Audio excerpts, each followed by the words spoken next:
Surja Muhamed, Medinase, 38 vargje. Bismillahirrahmanirrahim. Me emrin e Allahut, të gjithë mëshirshmit, mëshirëplotit. Allahu do t'u vlerësoj veprat atyre që mohojnë dhe i pengojnë njerëzit nga rruga e tij. Ndërsa atyre që besojnë, kryen vepra të mira dhe besojnë në atë që është shpallur Muhamedit dhe e cila është e vërteta prej Zotit të tyre, ai do t'u afshi gjunahet dhe do t'u përmirësoj gjendjen. Kjo sepse ata që mohojnë ndjekin të pavërtetën, kurse besimtarët mbështeten në të vërtetën e ardhur nga Zoti i tyre. Kështu u asjell Allahu njerëzve shembujt e tyre. Kur të përballeni në luftë me mohuesit, goditini në qafë, derisa ti raskapitni e ti shkatërroni ata dhe pastaj lidhini fort. Mandej, ose i lironi me zemër gjerësi, ose me shpërblim, derisa të bëhet armë pushimi. Kështu bëni.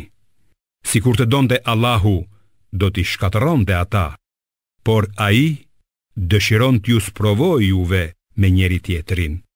Ai nuk u humb veprat atyre që vdesin në rrugën e Allahut. Ai do t'i udhëzojë ata, do t'u përmirësoj gjendjen dhe do t'i shpjerë në xhenet, të cilin u ka bërë të njohur më parë. O besimtar, nëse e ndihmoni Allahun, edhe ai do t'ju ndihmojë dhe do t'ju bëjë të qëndroni fort në këmbët tuaja. Ndërsa ata që nuk besojnë, do të shkatërrohen. Ai do t'u humb veprat atyre. Kjo për shkak se ata e urrejnë atë që ka shpallur Allahu, andaj ai i ka zhvlerësuar veprat e tyre. Vallë, a nuk kanë udhëtuar ata në për tokë për të parë përfundimin e atyre që qenë përpara tyre? Allahu i shfarosi ata plotësisht, e kështu do të përfundojnë edhe mohuesit e tjerë. Kjo për shkak se Allahu është mbrojtës i atyre që besojnë, kurse për mohuesit nuk ka mbrojtës. Padyshim, ata që besojnë dhe bëjnë vepra të mira, Allahu do t'i shpjerë në xhenete, në për të cilat rrjedhin lumenj, ndërsa ata që nuk besojnë dhe kënaqen e hanë ashtu siç gëlltisin bagëtia, do të kenë zjarrin si vendbanim. E sa shumë qytete, të cilat kanë qenë më të fuqishme se qyteti yt që të ka përzënë, ne i kemi shkatëruar dhe nuk kanë pasur asnjë ndihmës. Vallë, a është i njëjtë ai që i përmbahet udhëzimit të Zotit të tij me atë që i zbukurohen punët e veta të shëmtuara dhe lëshohet pas pasioneve të veta? Ja përshkrimi i xhenetit që u premtohet të përkushtuarve ndaj Allahut, një vend ku ka lumenj me ujë të pandotur, lumenj qumshti me shije të pandryshuar, lumenj vere me shije të këndshme për ata që e pinë, dhe lumenj prej mjalti të kulluar. Ata do të kenë aty lloj-lloj frutash dhe falje prej Zotit të tyre. A mund të krahasohet ky shembull me xhehenemin, ku gjunahqarët do të qëndrojnë për herë në zjarr dhe do t'u jepet ujë i valuar që u acopton zorrët? Midis tyre ka që bëjnë sikur të dëgjojnë ty, por po sa largohen prej teje, i pyesin ata të cilve u është dhënë dituria. Ç'tha ai më parë? Këta janë ata zemrat e të cilve u ka vullosur Allahu dhe të cilët lëshohen pas epsheve të veta. Sa për ata që ndjekin rrugën e drejtë, ai u ashton udhëzimin dhe u jep devotshmëri e vetëpërmbajtje. A mos vallë mohuesit presin që t'u vi befasisht vetëm ora e kiametit? Ndërkohë, shenjat e saj kanë ardhur. Po, për çfarë do t'u shërbejnë atyre këshillat kur t'ju ketë ardhur kiameti? Dije se nuk ka Zot tjetër të vërtet përveç Allahut. Kërko falje për gjunahun tënd dhe për besimtarët e besimtaret. Allahu e di se si silleni ju dhe ku qëndroni. Besimtarët thonë, sikur të ishte shpallur një sure.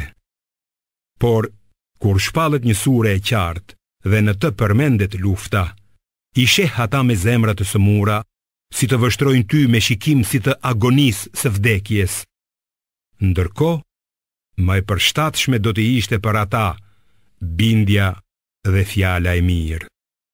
Madje kur çështja e luftës është vendosur, do të ishte më mirë për ata që të tregohen të sinqert ndaj Allahut. Nëse ju, o hipokrit, i ktheni shpinën besimit, atëherë do të bënit ngatresa në tokë dhe do t'i shkatëronit lidhjet farefisnore. Këta janë ata të cilët Allahu i ka mallkuar, i ka bërë të shurdhër dhe u a ka verbuar shikimin. Vallë, a nuk përsiatin ata për Kuranin, apo i kanë zemra të kyçura? Vërtet, ata që kthehen në mosbesim, pasi u është të treguar rruga e drejtë, djalli i ka joshur dhe i ka ushqyer me shpresa të rreme. Kjo për shkak se u thoshin atyre që nuk e donin atë që e ka shpallur Allahu. Ne do t'ju bindemi juve në disa gjëra, por Allahu i di mirë fshehtësitë e tyre. E çfarë do të bëjnë ata kur engjëjt do t'u marrin shpirtin duke i rrahur në fytyrat dhe shpinat e tyre? Kjo, sepse ata pasuan atë që shkakton zemrimin e Allahut dhe u rryen pëlqimin e tij. E kështu, ai u vlerësoi atyre veprat. Vallë, a mendojnë ata që kanë sëmundje në zemrat e tyre se Allahu nuk do t'u nxirrte në shesh urrëtitjen e tyre ndaj Islamit? Sikur të donim, ne do të ti tregonim ty ata, dhe ti me siguri do t'i njihje sipas shenjave të tyre. Por ti do t'i njohësh ata sipas mënyrës së shprehjes së tyre. Allahu i di veprat tuaja. Ne do t'ju vëmë në provë ju, derisa t'i njohim ata midis jush që luftojnë në rrugën e drejtë dhe durojnë, e derisa të provojmë ato që thuhen për veprat tuaja. Me të vërtet, ata që nuk besojnë, i pengojnë të tjerët nga rruga e Allahut dhe kundërshtojnë të dërguarin, pasi u është shpjeguar qartë rruga e drejtë, nuk do t'i sjellin Allahut kur farë dëmi. Ai do t'i zhvlerësoj veprat e tyre. O ju që keni besuar, bindjuni Allahut dhe bindjuni të dërguarit dhe mos i çoni dëm veprat tuaja. Pa dyshim, ata që nuk besojnë, i pengojnë të tjerët nga rruga e Allahut dhe vdesin jo besimtar. Allahu kurse si nuk do t'i falë. Dhe mos u bëni të dobët e të kërkoni armë pushim, ndërkohë që jeni më të fuqishmit dhe Allahu është me ju. Ai nuk do t'ju apaksoj shpërblimin për veprat tuaja.